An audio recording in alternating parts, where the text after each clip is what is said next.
Hello, and welcome to our session Focus on Feedback for Learners to Glow and Grow, sponsored by ACTFL. My name is Megan Budke, and I am a teacher and leader at Wayzata Public Schools in Minnesota, where I teach middle school Spanish and serve as a World Language Curriculum Coordinator. I am also currently serving as the president of the Minnesota Council on the Teaching of Languages and Cultures. And I'm excited to share with you one of my passions, which is using proficiency-based practices to provide feedback to our learners to identify where they glow and what might be their next steps so they can continue growing in their language proficiency. For this session, our goals are to identify key areas of feedback that promote proficiency growth in our learners in the interpersonal and presentational modes, and finding ways to empower students through the practice of reflection and self-assessment. When we think about feedback, most of us can probably cite some ideas about what effective feedback looks like. It's timely, it's actionable, it's goal referenced, it's user-friendly, it's ongoing and consistent. And all of these are applicable to our language classrooms. But there are some specific areas of feedback that we as language teachers can focus on that will actually promote proficiency growth. And this is important to know because there are all sorts of things that we can give feedback on, but not all of it will actually lead to proficiency growth. So some key areas we can focus on for proficiency growth include narration. How does a student narrate his or her message? This is the idea where growth and text type comes in. Learners start by using words or phrases, and this leads to sentences. Then comes the importance of connecting those sentences and ideas, and then actually using organizing language and doing that careful, creative telling of your story. So there's a clear linear order to moving up the proficiency scale through the use of learners' text type. Another prime area for feedback is learners' ability to elaborate and support. A key feature of an intermediate learner is how they can support their reasoning with evidence. So in this area, we consider how learners add more details, explain statements and opinions, compare and contrast ideas, perhaps even reference an authentic text. We know another key area to promote proficiency growth, particularly in that interpersonal mode, is how learners sustain a conversation. They begin at the novice level by asking questions. Then they start asking follow-up questions. Then they ask probing or precise questions. And this is such an important element because it's really increasing the responsibility of keeping that conversation going. And finally, feedback on risk-taking is an area that promotes proficiency growth. How might learners approach a task creatively and think outside the box? Do they try out combining new vocabulary in new and different ways? Do they personalize language or maybe incorporate some complex structures? Their accuracy is likely to decrease as they take risks with the language, but providing positive feedback on and promoting these risks is really what peaks learners into that next proficiency level. And we know that that accuracy will follow with more time, more practice, and more input. If you're interested in learning more information about those key areas that promote proficiency growth, I'd encourage you to check out that ACTFL virtual module that's referenced at the bottom of this slide. So let's look at how we might focus our feedback in these key areas in some of our students' formative work. So when practicing in that interpersonal mode, a key area for feedback that we discussed is how students sustain a conversation. And this is directly relating to their communication strategies. So how are they participating in that conversation? What are their strategies to advance that conversation? If there's a breakdown, how do they negotiate that conversation and still stay in the target language? So all of these things are pieces that kind of work with that, those communication strategies. They're going to help learners sustain that conversation.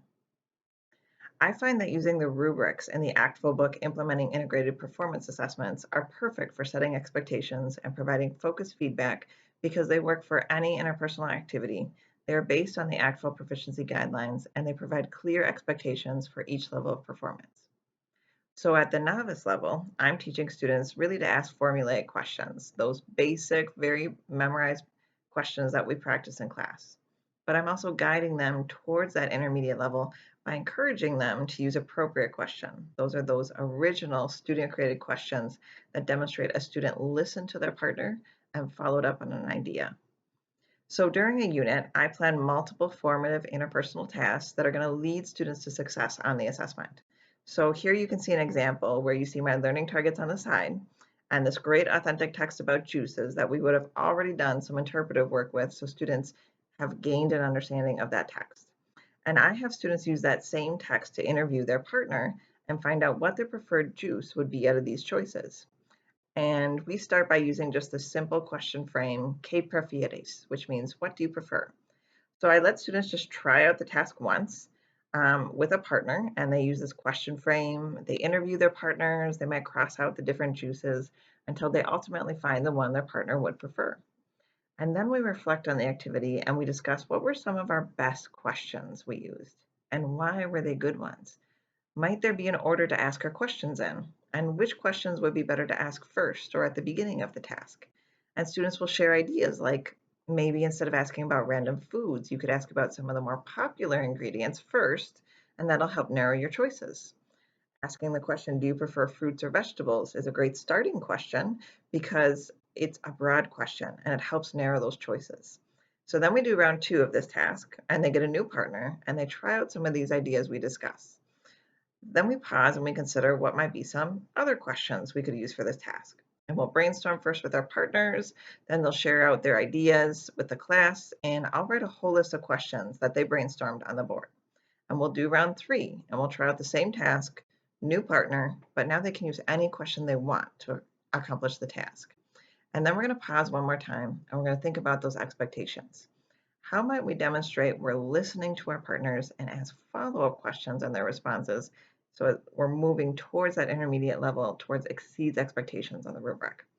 And then we're going to do more rounds on the same task with more new partners, and they can use any question they want to accomplish the task. But now we're really focused on, are you using a memorized basic question, or are you really listening to your partner and using some follow-up questions to follow up on an idea that they mentioned? And I'll walk around and I'll listen. Are they using formulaic questions or appropriate questions? And I'll provide feedback like, I really like how you use that question to follow up on what your partner said. Your approaching exceeds expectations. Or I might say, that question you asked is definitely meets expectations, but what might be a better question you could ask to follow up on what they said and reach exceeds expectations?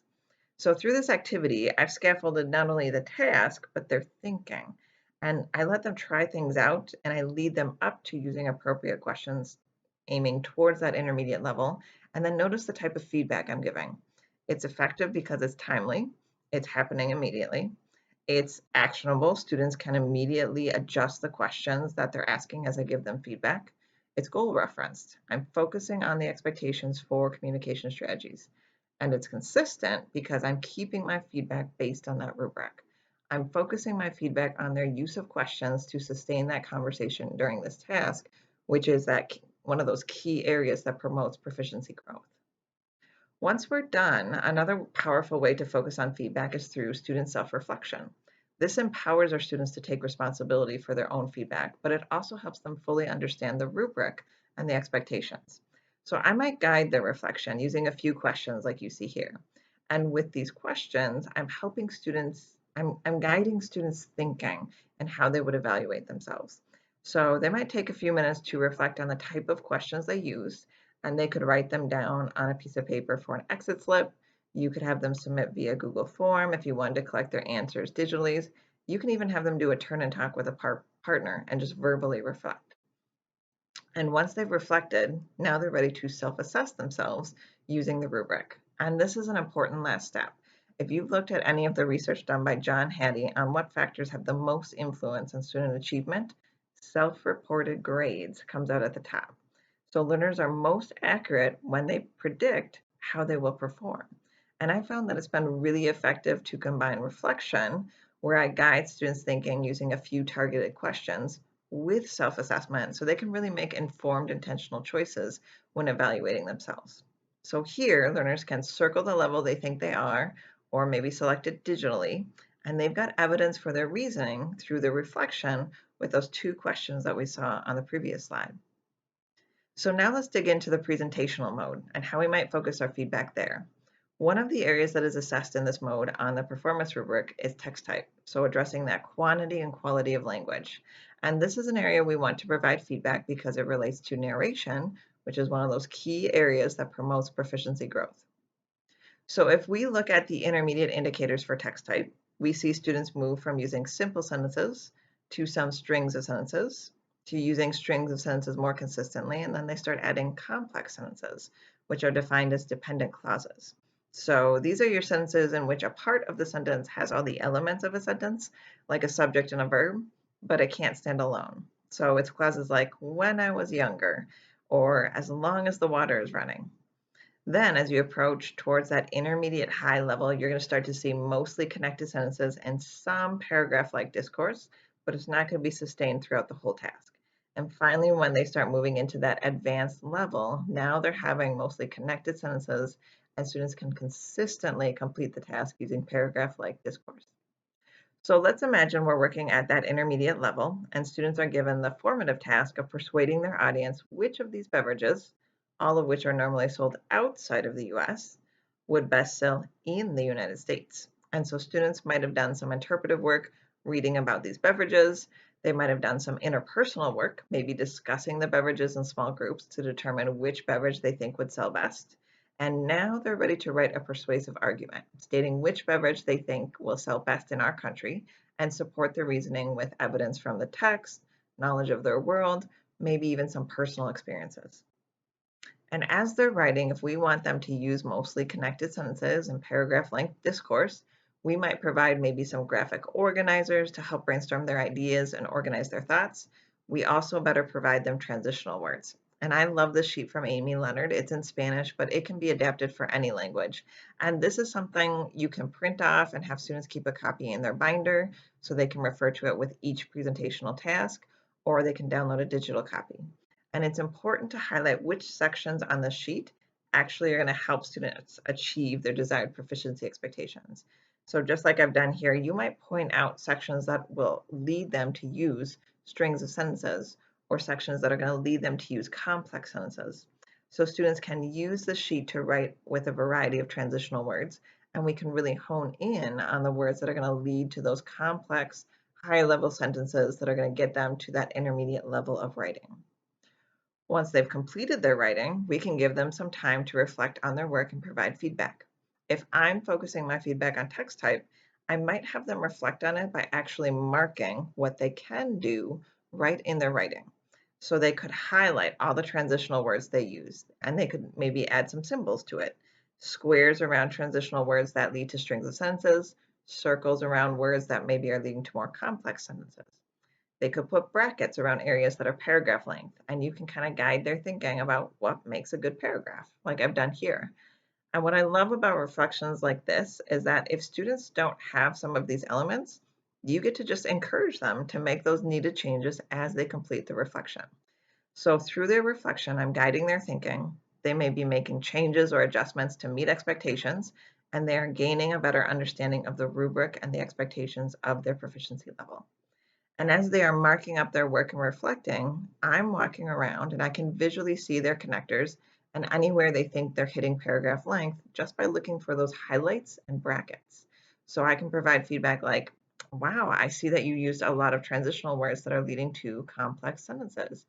Or I don't see a lot of highlights yet. How might you add more transitional words to your work? And think about how this feedback fits with what we know is effective. It's timely, it's happening in the moment. It's goal reference and consistent because I'm directly relating that feedback to the rubric, and it's actionable. They can actually make those changes right there as they do their highlighting and marking on their task. It's also specifically targeting text type, an area we know that promotes proficiency growth. And once they've reflected and I've guided their thinking, now it's time to self-assess on the rubric. And they can submit their marked up presentational writing as evidence of their reasoning for their self-assessment score. So those were two examples of how we can focus our feedback during formative tasks. But what might feedback look like during a summative assessment? If I'm assessing a summative interpersonal task at any level, I use the full performance rubric found in Actful's book, Implementing Integrated Performance Assessments, which has 5 categories. So students are always continuously working towards meeting expectations in each area. And oftentimes I like to choose a different area of the rubric to focus for feedback on formative tasks. So just like you saw in previous slides, I might focus on formative tasks on communication strategies, language function. Sometimes I just focus on text type. But for the summative tasks, I'm assessing all the interpersonal skills that you see here. So when we think about how we might focus our feedback on summative assessments, I'm assessing all 5 categories here, but I'm only going to focus my feedback on areas that align with those key areas that promote proficiency growth. So I give feedback on language function, text type, and communication strategies because these areas align well with those key feedback areas of narration, elaborating and supporting, sustaining a conversation, and risk taking. I don't focus much, if any, feedback in comprehensibility and language control unless there was a breakdown in communication. And that kind of aligns with the thinking I'm focusing on what students can do. If we focus on the message that students are trying to communicate, we know they may make errors in pronunciation and accuracy, but we also know that research shows feedback on accuracy does not improve proficiency. So as long as we understand the message they're communicating, let's focus our feedback on areas that actually will promote proficiency growth, because we know that that accuracy, again, is going to develop with more time, more practice, more target language input. And when we focus our feedback in these areas that promote proficiency growth, one way we can invite learners to take ownership in the feedback process is to provide them targeted feedback in the form of questions. So perhaps instead of telling students what appropriate questions they should use, a question like, how can you listen to what your partner says and ask follow-up questions on those ideas? This is inviting the learner to consider the possibilities of how they might approach that task differently and really creatively personalize the feedback for themselves. And quite oftentimes, their ideas are much better than the ones I would have given them in the first place. Another way we can invite learners to be part of the feedback process is through what I like to call a glow and grow forum. And this idea first came from Stephanie Carbonell, who is the Teacher of the Year this year for the Foreign Language Association of Maine. And as you can see, it features the idea of a 1-point rubric. So you've got your expectations for that intermediate high level outlined here in the middle. And there's room for learners to reflect on one side how they glowed, so they can highlight ways they met or exceeded expectations.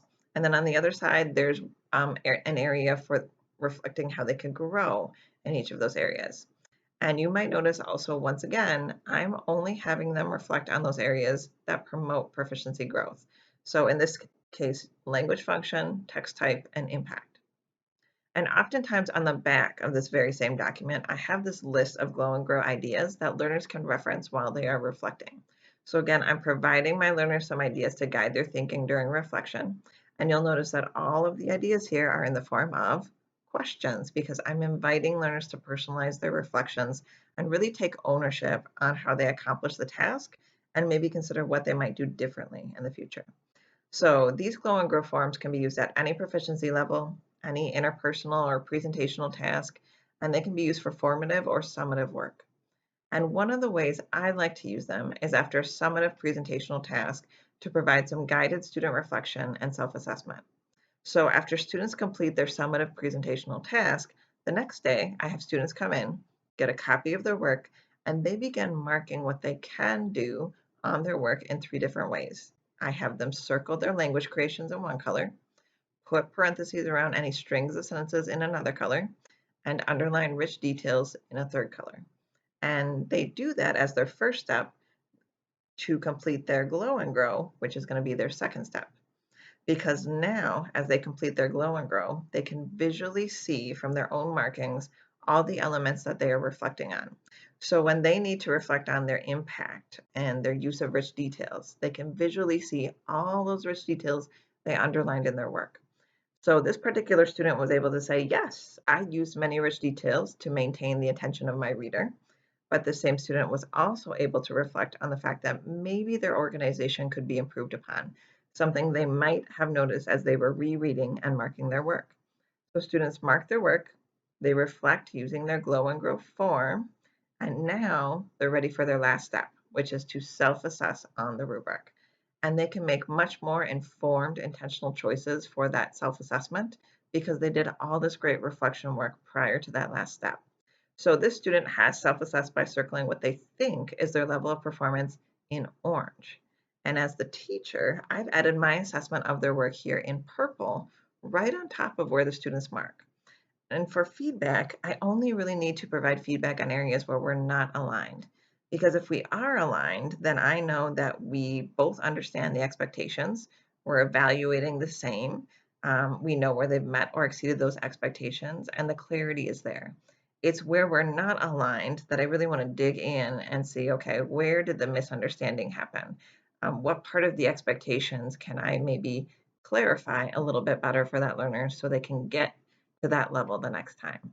Or if there's any areas they're not meeting expectations yet, that's a great place where I can go back to their Glow and Grow forum and just maybe add a comment of, I think this would be a great area of growth because, we both noted you're not meeting expectations there yet. So in this way, I can really focus my feedback in a very targeted way and really empower students to personalize their own feedback and growth through reflection and self-assessment. So as we bring this session to a close, there are really 4 takeaways I want you to walk away with. First, always focus your feedback on what students can do, not what they can't do. And I think those performance rubrics really demonstrate how we can use them to do just that. Secondly, focus your feedback on key areas that promote proficiency growth. As teachers, we only have so much time, and we have to be mindful that we give feedback in small doses so as not to overwhelm our learners. So it's so important that we use our time wisely and we focus on the things that will actually promote proficiency growth. Third, invite your learners to consider how they might approach a task differently by providing feedback in the form of questions rather than always telling them what to do. And finally, find time to have students reflect and self-assess because that is going to empower learners to take ownership of their own path to proficiency. Thank you so much for joining me today, and I hope you found this session insightful. If you have further questions, please feel free to contact me using the info you are provided here. I look forward to connecting with you, and I hope you enjoy the rest of this virtual summit with the National Foreign Language Center.